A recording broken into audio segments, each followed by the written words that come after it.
این خودم هم قرار نیست، نمیدونم این چنل قراره برای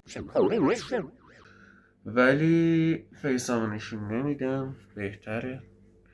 حالا شاید جلوتر که رفتیم طرفدار پیدا کردیم از این فیس ریویو ها بذارم، ولی خب حالا این باشه برای خودم ماسکشو خیلی دوست دارم. ماسک یکی از شخصیت هایی که آدم خیلی متفکر و مغزی بود و پشت پرده خیلی از اتفاقات بود.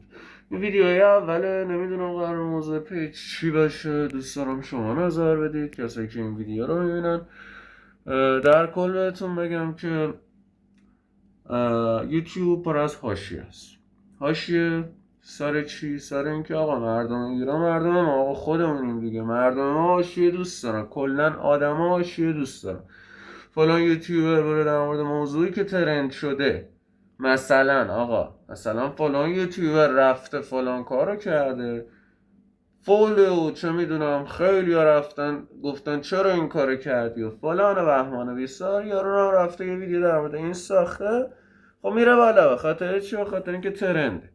من حالا سعی میکنم زیاد سمت این کارا نرم. چرا؟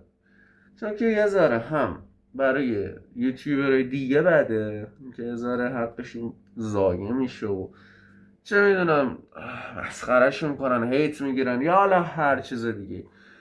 هم جوون مردانه جلو برم، موضوعی خودم رو داشته باشم، اسکین نرم یا حالا هر چیز دیگه. دوست داشتید سابسکرایبم کنید. نمیدونم موضوع پیج چی باشه، واقعا نمیدونم. هرچی فکر میکنم میبینم هر چیزی ممکنه مخاطب داشته باشه یا نداشته باشه.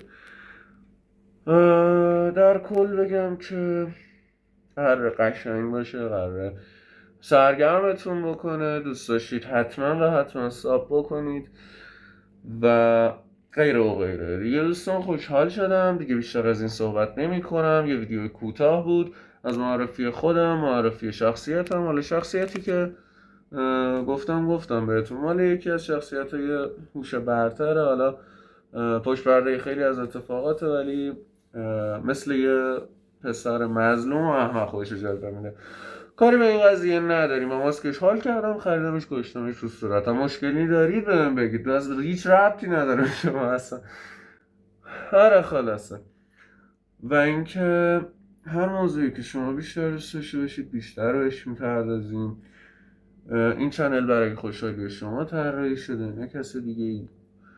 حالا شاید برای منم سود داشته باشه، ولی بعدها الان که سودی نداره دادش، باید یه عالمه ویو بگیری. چی فکر کردی؟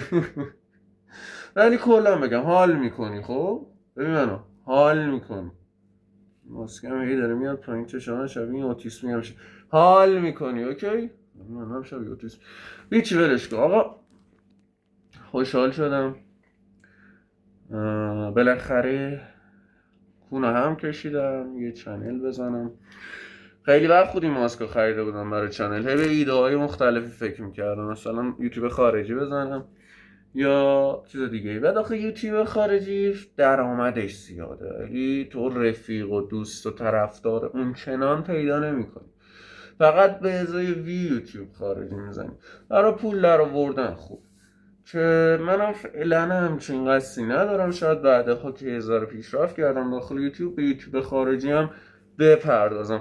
شاید اصلا بریم تو بحث دوبله های چیزهای مختلف. شاید هم رفتیم توی ریویو، حالا هر چیزی که خوب بود و دیدیم شما دوست داشتید. شاید هم هر کاری که سرگرم کننده باشه براتون، مثل حالا چه میدونم گشت گذار، تور یا حالا هر چیز دیگه ای رو با هم داشتیم. شخصیت های زیادی رو شناختید، باهاشون نشست و برخاست کردید و حتی قسمت ترسناکم رد نمی کنیم چون قسمت مورد علاقه خودم.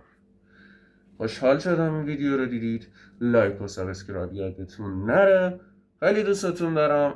اولین ویدیومه، انرژی بدید تا ادامه بدم و ایشاله که کنار هم یک عدد چنل خیلی خفن و بالو داشته باشیم. مراقب خودتون باشید. فعلا خداحافظ.